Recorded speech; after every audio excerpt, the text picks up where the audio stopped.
संन्यास घेतल्यावर समाज काय छी थू करतो ते जावे त्याच्या वंशात, तेव्हा कळेल. मी अनुभवलं. देहांत प्रायश्चित्त घ्यावेत अशा वेळा माझ्यावरती आल्या, परंतु संप्रदायातल्या सज्जनांच्या आधारानं मला जगता आलं. लग्न न करता घेतलेला संन्यास सोपा महाराज, लग्न न करता नैष्ठिक ब्रह्मचर्यातून, परंतु प्रपंचानंतर संन्यास घेणं महा अवघड, अति अवघड. पण स्टेप आहे ब्रह्मचर्य, गृहस्थ, वानप्रस्थ आणि संन्यास. म्हणजे 10वी 12वी मग ग्रॅज्युएशन आणि मास्टर डिग्री हा नियम आहे. किंवा संन्यास न घेता अशा श्वेत वस्त्रात नैष्ठिक ब्रह्मचर्य पाळणं. नाही कळलं तुम्हाला? जड चाललं ह्या सगळ्या लोकांना ते नैष्ठिक ब्रह्मचर्य. अजून ब्रह्मचर्याचा दुसरा एक प्रकार आहे उपकुर्वाण दीक्षा. म्हणजे काय? ब्रह्मचर्याची दीक्षा समजा तुम्हाला दिली उपकुर्वाण, तर तुम्ही ते कपडे त्यागून प्रपंचात येऊ शकता, पण नैष्ठिक ब्रह्मचर्यात पुन्हा लग्न करता येत नाही आणि संन्यास धर्मानंतर पुन्हा प्रपंचात जाता येत नाही. मग घेतानाच कोणता घ्यावा? तर कुटीचक संन्यास घ्यावा. कुटीचक, बहुद्रुक, हंस आणि परमहंस संन्यासाचे प्रकार 4. तर कुटीचकाचा फायदा असा आहे, एकनाथ महाराजांनी भागवतात असं लिहिलं 18व्या अध्यायात, वार्धकी कुटी करो आणि पुत्राची ये घरी, नित्य भिक्षा मागे तयाची ये द्वारी, या नाम निर्धारी कुटीचक जान. संन्यास घेऊन त्यांनी अरण्यात, वनात, जंगलात, काननात, हिमालयात जायचं नाही. मुलाच्याच बंगल्यासमोर कुटिया बांधायची, पत्रे टाकायचे, स्लॅब टाकायचा आणि तिथे ते देतील तेवढी भिक्षा खायची, उदरनिर्वाह भगवन नाम संकीर्तन करायचा. विठाल विठाल विठाल विठाल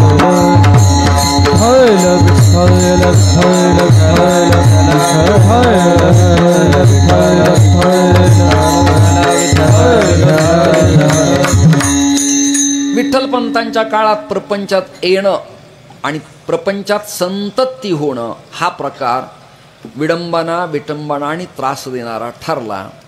परिणाम पैठणकरांनी देहांत प्रायश्चित्त सुनावलं आणि घरावरती दुःखाचं सावट आलं. उघड्या सिद्धबेटात कुटिया बांधल्या, पर्णकुट्या तयार केल्या.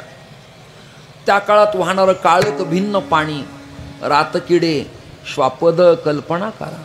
तुमच्या माझ्या काळातली आज आळंदी राहिली नाही बुवा. विठ्ठल विठ्ठल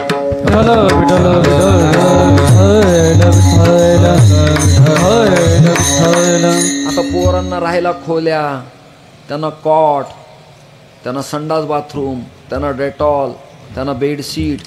आता गुप्तकुंडाचं आणि भागीरथीचं पाणी आजच्या मनाला चांगलं राहिलं नाही. इंद्रायणीच्या पाण्यात सगळं केमिकल कंपन्यावाल्यांनी दिलं. कंपन्याला मान्यता कोण दिली? मंत्र्यांनी दिली. विठ्ठल विठ्ठल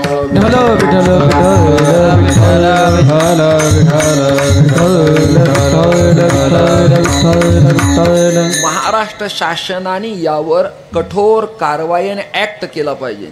नर्मदेच्या पाण्यात साबण लावू देत नाहीत आत्ता ते शासन तिथलं. मोत्यासारखं पाणी आहे.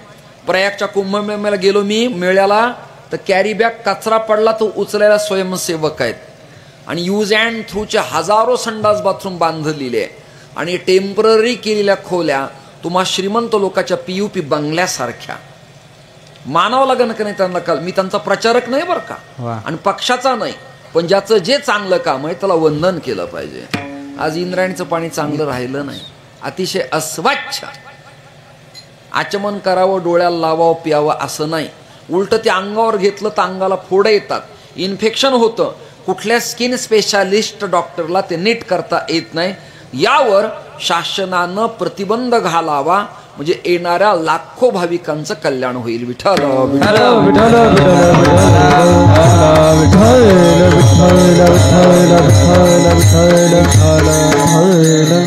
वडगाव रोडचा प्रकरण आहे. घेनंद वडगाव रोडनं तो चांगदेव डुलत डुलत आला आणि सिद्धबेटात मुक्ताई म्हणाली, दादा मी असं ऐकलंय, षट्कर्णो भिद्यते मंत्रः चतुष्कर्णो स्थिरो भवेत द्विकर्णस्य मंत्रस्य ब्रह्माप्यंतम न गच्छति.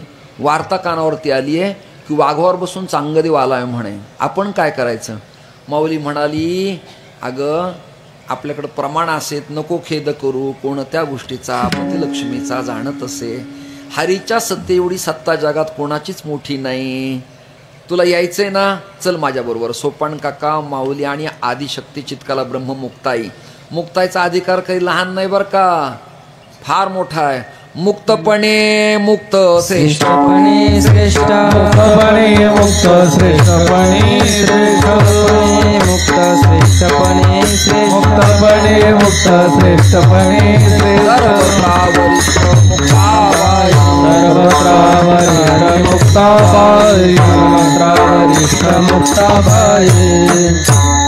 मुक्तपणे मुक्त श्रेष्ठपणे श्रेष्ठ, सर्वत्रा वरिष्ठ मुक्ताबाई. माता भगिनींना मी प्रार्थना करतो, माहूरगडच्या देवीची पूजा कराच, कोल्हापूरच्या जगदंबेची पूजा कराच,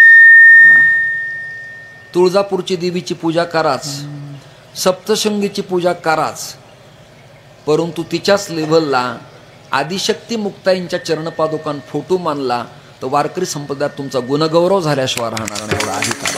मुक्ताबाई नमो त्रिभुवनी पावनी, मुक्ताबाई नमो त्रिभुवन पावनी, मुक्ताबाई नमो त्रिभुवन पावनी, मुक्ताबाई नमो त्रिभुवन पावनी. आद्यत्रय जननी देवाची, आद्यत्रय जननी देवाची, देवाची देवाची, मुक्ताबाई नमो त्रिभुवन पावनी, मुक्ताबाई नमो त्रिभुवन पावनी.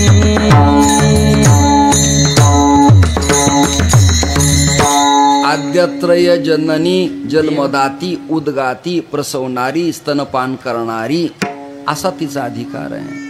आणि त्या मुक्ताईनं प्रार्थना केली, दादा निघायचं आपल्याला बरं का. बसले भिंतीवरती, सगळ्यांच्या प्रमाण पाठातले, भिंत चालायला लागली, भिंत चालायला लागली, चालविली जड भिंती हरली चांगल्याची राती, मोक्ष मार्गीचा सांगाती ज्ञानोबा माझा. टाळ आला टाळ. मोक्ष मार्गीचा सांगाती ज्ञानोबा माझा.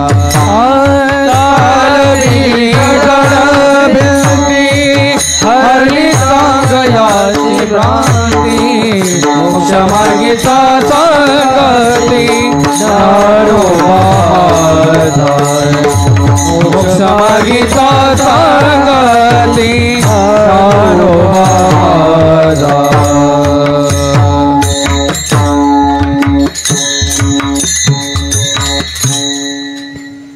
भिंत चालायला लागली आणि तिकडून चांगदेवाने पाहिलं, अरे बापरे भिंतीवर आले थे, आता यांना चिरंजीव लिहावं, विनंती विशेष सप्रे नमस्कार लिहावं, का ओम नमो नारायण म्हणावं, का नमः पार्वती पते हर हर म्हणावं, की श्रद्धेय आदरणीय पूजनीय वंदनीय म्हणावं, काय म्हणावं. वयानं माझ्यापेक्षा लहान आहेत, मी तर 1400 वर्ष जगलेला आहे, मी 1400 वर्ष जगलेला आहे, मी योगी आहे, मला दाढी जटा आहेत, त्याला वाटायला लागलं, ह्या चांग्याला वाटायला लागलं, असं कळलं ना तुम्हाला. आणि मग भिंत समोर पाहिली आलेली, उतरला. आता लाईट आली बघा, चांगदेवाचं येणं लाईटचं येणं एकाच वेळेला झालं बघा.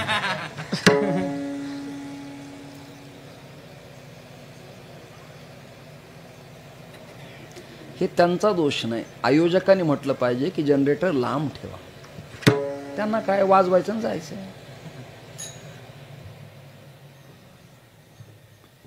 हे प्रपंचात असा त्रास व्हायचा मला, स्टोचा आवाज, लेकरांचा आवाज, त्याच्यामुळे मी संन्यास घेतला. आता काय मरू कुठं जाऊ सांगा. आपलं प्रकरण असे, काळ सारावा आणि एकांतवासी एकांतासाठी आपण करतो हे, आणि त्याच्यात हा त्रास. आता विषय पुन्हा पूर्ण करतो. आपापले मोबाईल सायलेंट ठेवा आणि काही महत्वाचं असेल तर बोला, पण तिकडचा आवाज उघडा लोकात होऊ नये असं बोला. एका ऐकणाऱ्याच्या मोबाईलचा आवाज असा स्पीकर ऑन झाला आणि तिकडून ती म्हणली, तुला काही अक्कल आहे का, कीर्तनात कशाला गेला?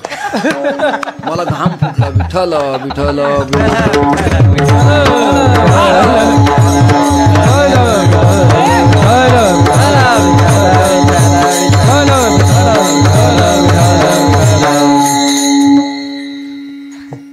भिंत चलत आलीये. चांगदेव वाघावरनं उतरले.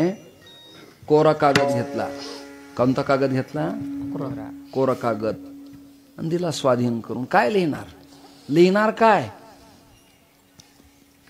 माझ्याबद्दल एक घटना घडलेली सांगतो. भालोत आहे गुजरातला. तिथे एक प्रतापे महाराज आहेत. त्यांनी काही लग्न केलं नाही, संन्यासही घेतला नाही, पण नैष्ठिक ब्रह्मचारी आपले पांढरे पंचा गुंडाळून ते राहिले. तरुण भारतला उपसंपादक होते ते सोलापूरला. काय प्रचिती आली माहिती नाही. नर्मदेची परिक्रमा केली मैयेने आशीर्वाद दिला. तिथंच राहिले.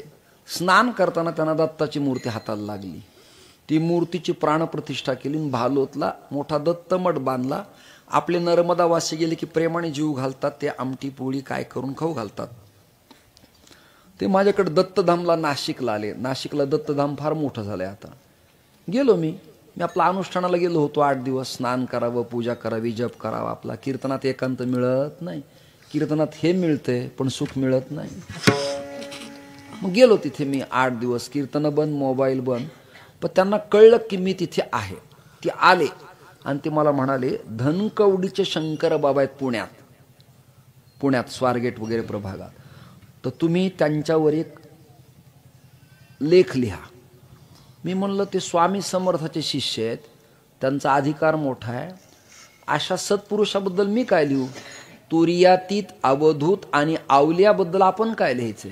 ज्याला जाती, धर्म, कुळ, गोत्र, वर्ण, प्रांत, भाषा, लिंग संभवत नाही, अशाबद्दल आपण का अगम्य, अगोचर, अनंत, अमाप, असं अवर्णनीय ज्यांचं वर्णन आहे त्यांच्याबद्दल आपण काय लिहावं? आपला अंदाज घ्यावा मग बोलावा. म्हणलं मी काही लिहित नाही.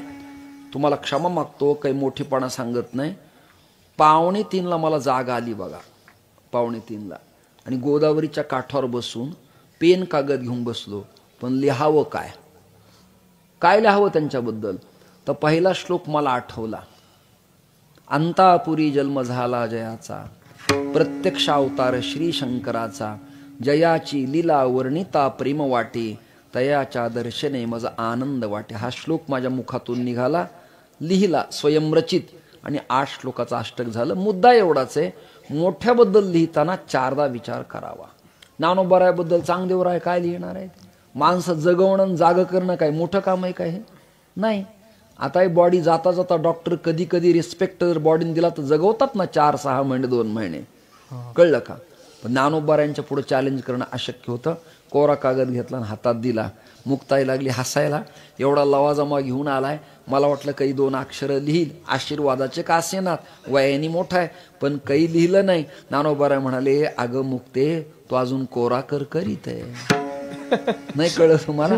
नाव मोठे, कीर्तन मोठे, मिळवतो पण कोरा आहे अजून. विचार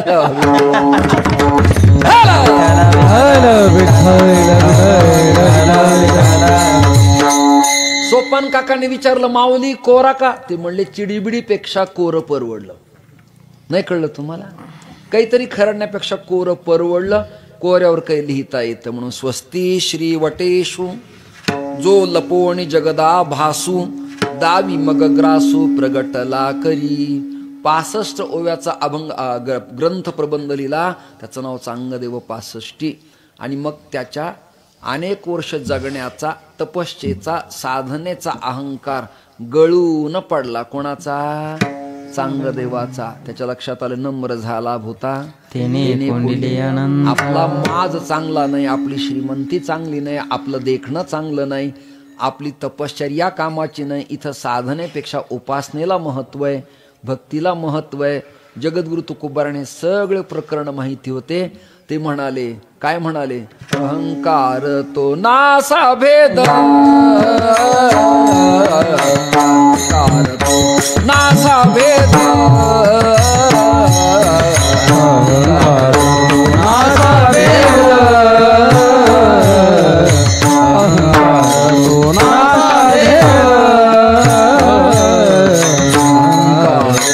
नासा भेद, नासा भेद, नासा भेद,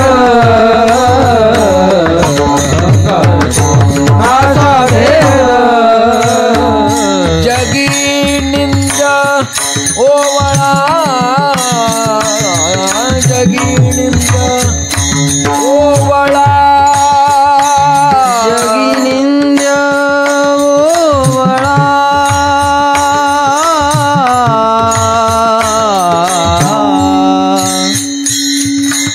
ओवळा, जगी निंद निंद ओवळा,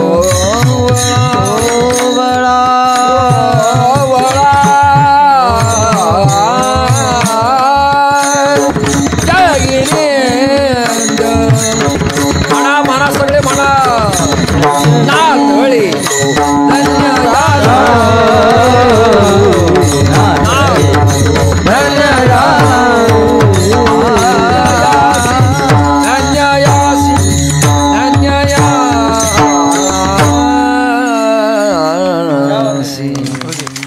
आपल्या बुवानी चिपळ्या घेतल्या आणि गाथा सुरू झाल्यावर रामलीला फार आवडायची.